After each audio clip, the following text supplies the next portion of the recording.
Hi guys, it's David here from Write On Resources, and today we're going to be taking a look at English Language Paper 1, Explorations in Creative Reading and Writing. Now this video is mainly going to focus on question 2, and we're going to help you understand the language techniques and the word class you need to be aware of in order to answer the question effectively. Look at the example question below. How has the writer used language to describe the hotel? In your response, you should make a clear reference to the question, select judicious quotations to support your points, identify the appropriate language techniques and word class, and this question is worth 8 marks.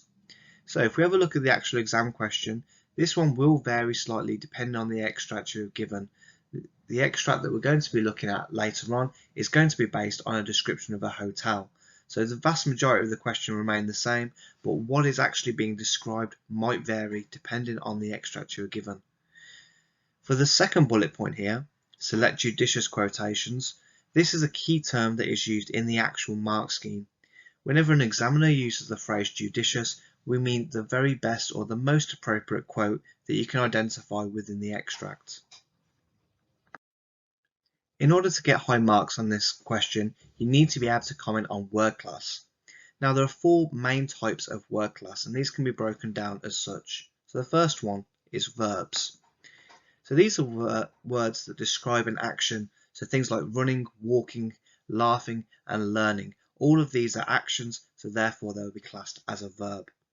The next thing to pay attention to is adverbs. Now these are very closely linked to verbs because these are the type of words that describe how a verb is carried out. So these words often end with the letter ly, and you can see there from my example, you've got slowly, gradually and constantly, and all of those words end in ly because they're used to describe the verb. The next one are nouns. So words that are used to identify a class of people, place or thing. Adjectives, very closely related to nouns. So these are words that describe a noun. So smart, funny and intelligent. So if you had a name like Tom, that would be classed as a noun because it's identifying a class of people, place or thing. If you said Tom was smart, we're using an adjective here to describe the noun, so therefore those two go together quite well. So what are language techniques? So you have word class and language techniques, and in your response you need to talk about both of these things. If you're not sure about your language techniques, a really fantastic acronym you can use to help you remember is called Go Massive. So with any other acronym, each of these letters stands for a specific technique that we need to be aware of. So if we have a look at the table now, you can see the 3 first techniques that are on the Go Massive acronym. So we have group of 3, onomatopoeia and metaphor. If you'd like to pause the video now, look through the definition and the examples, please feel free to do so, and I'm going to skip ahead and have a look at the other ones that are available. So next we have alliteration, sensory language and simile. Again, if you weren't sure what these mean, take some time, have a look at the definition and read through the examples. And now I'm going to move on to the last one for the Go Massive techniques. So here we have imagery, verbs and emotive language. Now we're not expecting you to be able to identify every single one of these when you're attempting question 2, but just having a good understanding of all of them will help you when you come into your exam, so you'll be able to look out for them and identify them in the extract that you're given. So question 2. You're going to be given an extract, quite a small part for question 2, and you'll be asked to identify the language techniques and the word class. Now these are all going to relate back to the question that we looked at earlier, and you can see it here in the right hand corner. So how has the writer used language to describe the hotel? So as we look through the extract, this is what you need to be thinking about. What kind of language techniques, what kind of word classes have been used to describe the hotel, which you can see in the image there on the right. So if we have a look at the first part of the extract. The hotel loomed out of the earth like a poison root. The lights on the dilapidated sign coughed and spluttered weakly as they tried in vain to penetrate the darkness. Tom steadied his nerve as he approached the target. They thought he was scared, cowardly and pathetic. The only way to show the others was to go into the abandoned hotel and prove himself. The smell of burning invaded his nostrils. a warning to keep away. Fear flooded his veins, but he forced himself to keep moving. Nothing was going to stop him now. So when you're faced with an extract like this, keep the exam question in mind, take your time and go through the extract, highlight it, annotate it, and really think, how is the hotel being described? What is the best quotation you could use to help answer this question? Now we're going to go on, we're going to look at the next slide, which is a model example where a student has attempted to answer this question. In a moment, we'll be looking at an example response. As we look through it, I'd like you to think about the success criteria on the right hand side. There are 5 steps that would help us determine whether this is a good response.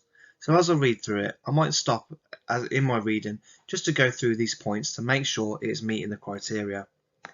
So the example response says, the writer has used a simile to describe the hotel. So what I would do in that case, I'd have a look, see what the exam question is, which again is up here in the top right hand corner. How has the writer used language to describe the hotel?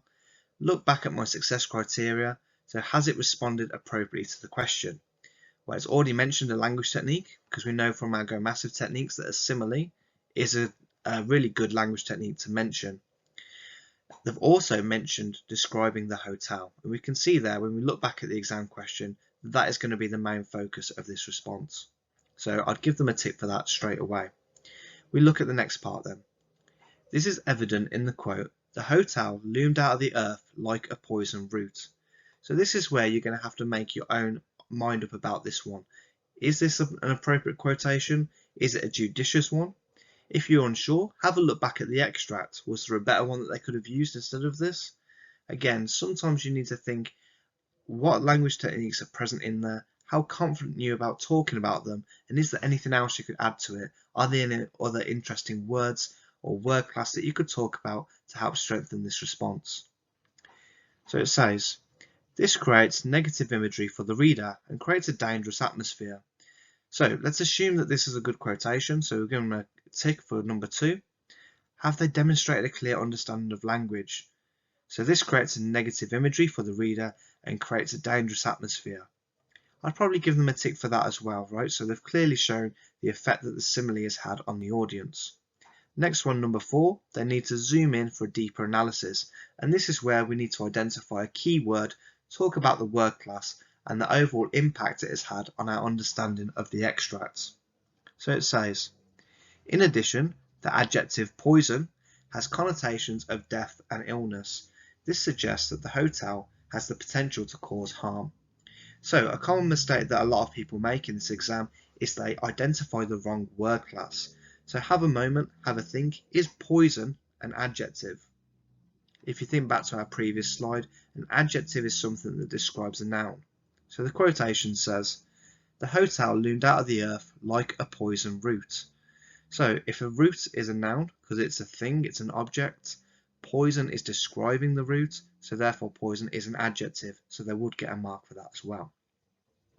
So number 5, the last one, explain how the quotation supports your point. This suggests that the hotel has the potential to cause harm. So it has linked it quite well to the actual beginning of the question. It's still linking it back to the overall description of the hotel, and I think this response works really well.